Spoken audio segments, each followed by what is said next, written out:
পুলিশের সামনে যে অতর্কিত হামলা চালাচ্ছে এখানে ঈশ্বরদী থানার দুইজন এসআই আছে।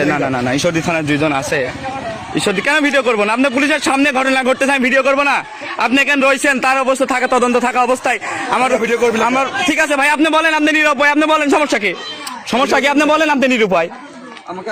না আপনি বলেন আপনি নিরুপায়। আপনি বলেন আপনি নিরুপায়, আমি তাহলে ঊর্ধ্বতনকে জানাবো।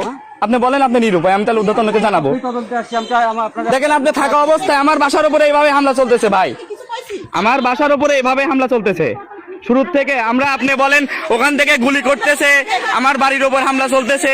কালকে ওই বেচারার দোকান বন্ধ করে দিছে, দেখেন আপনি দেখেন, আপনি এই জিনিসটাই খালি ইয়ে করেন। না আপনি দেখেন ও জেল খাটবি, মারি ফেলবি দেখেন।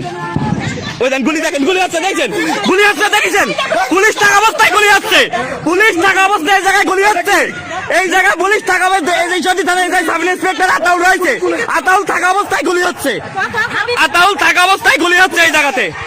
এই যে পুলিশের এখানে রয়েছে, গুলি হোক এখানে এইভাবে হামলা হচ্ছে, এইভাবে শুরু থেকে হামলা হচ্ছে লাঠি নিয়ে। যেখানে জিটিভি সাংবাদিক আছে, নাসিম আহমেদ, এলাকার লোকজন আছে এখানে এইভাবে থাকা অবস্থায় লাঠি সোটা নিয়ে আসতেছে, গুলি চলতেছে, এইভাবে গুলি চলতেছে। দেখেন না মারি ফেলাক, কেউ নড়ো না, মারি থয়ে যাক। আরে গুলি দুইটা গুলি হয়ে গেছে অলরেডি দুইটা গুলি হয়ে গেছে। হ্যাঁ অলরেডি দুইটা গুলি হয়ে গেছে অলরেডি। এই যে এখানে আরো মানুষজন রয়েছে, গুলি চলতেছে, পুলিশ থাকা অবস্থায়।